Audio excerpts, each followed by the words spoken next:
So let's get into the bad baby birth chart, because I'll be honest, when I saw her birth chart, I was like, oh shit, sis. Okay, girl, I did not see that coming. I really didn't. Okay, one of the things I want to talk about with her birth chart is she is very solar plex driven. She has a lot of fire and she has a lot of like sun energy that makes me think that she's very impulsive and also spontaneous. And of course, with this whole Alabama Barker and her having this feud, you can really see what a critical thinker she is and also how talented she actually is. She is a creator. She was born for this dark feminine persona that she gives off so naturally because, in all honesty, it's not fake. It's very much like who she is. So she has a sun in Aries, and I want to say sun in Aries right automatically, very quick with her words, very spontaneous when she speaks.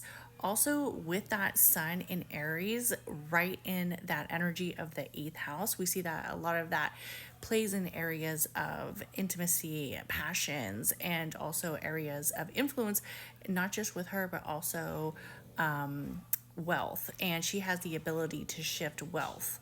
And she has done that. She's had a lot of obstacles in her life, and she's actually become very fortunate with her career focus and being dominant in that career space. Also, she has a life path number of a 7, which life path number and sevens are like the teacher number, also the area of wisdom, where they really show their influence, not just to the internal, but also to the collective. And I think she's doing that. So it's also believed that her ascendant right there is in Leo at 19 degrees, and that Leo energy is very like solar plex heavy. It's also very like centered around being like fixed and purposeful. So we have the sun energy in Aries being very spontaneous and explosive, and then also the Leo energy. Now, you are probably going to wonder, well, what's giving her this longevity of steady power and being centered around being very rooted? And that would be her Capricorn moon. So her Capricorn moon right there in her sixth house really creates that area of where she does see obstacles and she continues to perceive and move forward in certain situations. So I definitely think she will have some challenges in her relationships.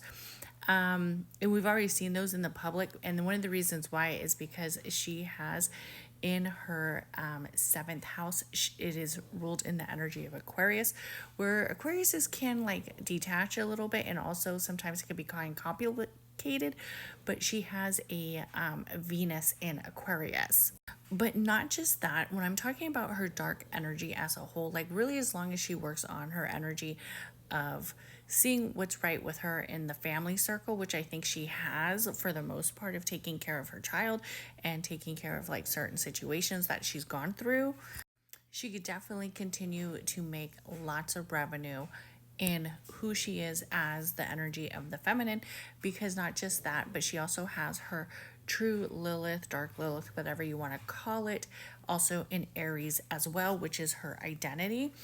And when I look at her energy of magic, as some would say, we see that Jupiter right there in the 12th house around the energy of Leo. At the time of her birth, the Jupiter was actually in retrograde, but that's not going to affect her too much because actually, in some ways, I think it gives her this nice, like, little calm factor where even though she's very dominant as a leader, but is going to continue to move forward as it is very much aligned in the 12th house and very much aligned so close to the area of the ascendant, so close to the area of identity, so close into the area of movement that she's going to continue to grow.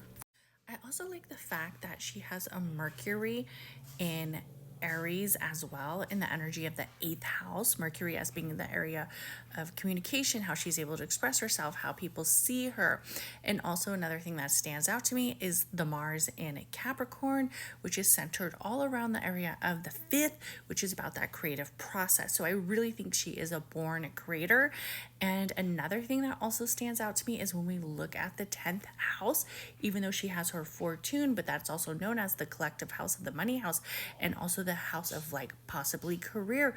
We see that as aligned in the area of Gemini, where Gemini is all about the energy of communication, writing songs, writing centers of communication, and also the mind. So we saw that she came back with her diss track with Alabama as very, very calculated, very much inspired. And we see that energy aligned with the fortune and also the North Node. So I definitely think that she is hitting all of the objectives that she needs to hit right now to continue this area of wisdom and success in this life path. Let me know what you think about her birth chart.